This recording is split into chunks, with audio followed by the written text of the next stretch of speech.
ladies and gentlemen, boys and girls, one more time, make some noise for Gorbals Goes to Bollywood!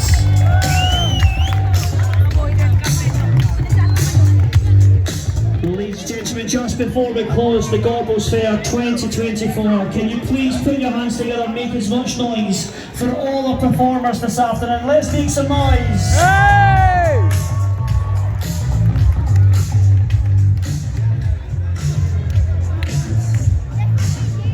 So, I was doing an event in the Gorbals today, and the sun came out in Glasgow,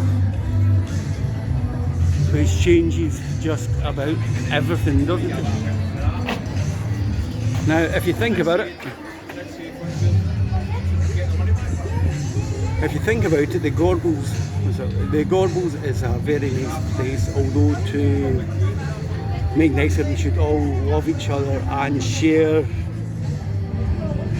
like we share the same moon and sun.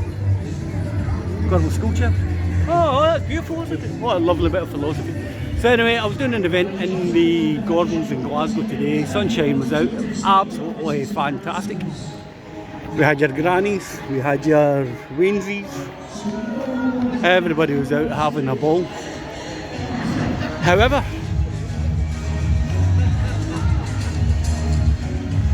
I think between the 1930s and the 1950s, the Gorbals was more or less knocked down.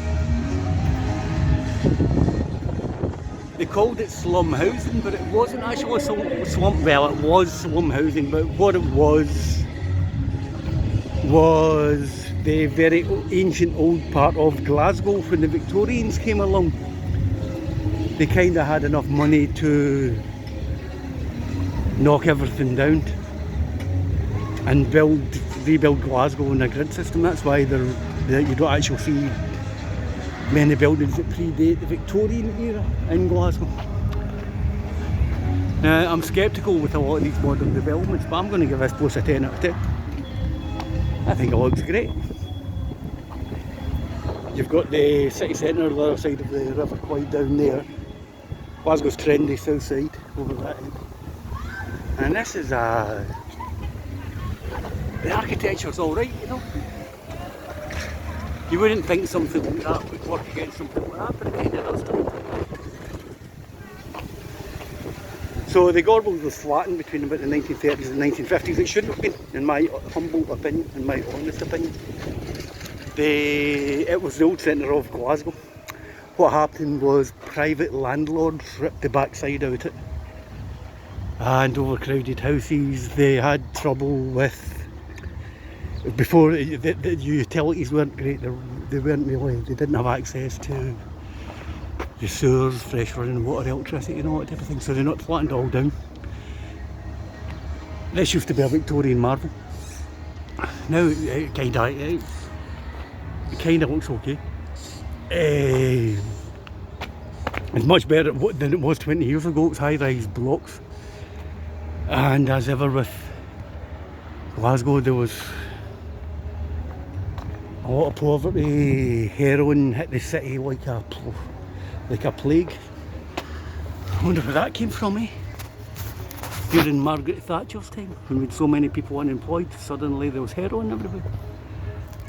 If you were a conspiracy theorist or conspiratorial minded, you might think to yourself, did the British government flood the UK and Scotland with cheap Afghan heroin to placate all the unemployed people during the turmoil in the 1980s?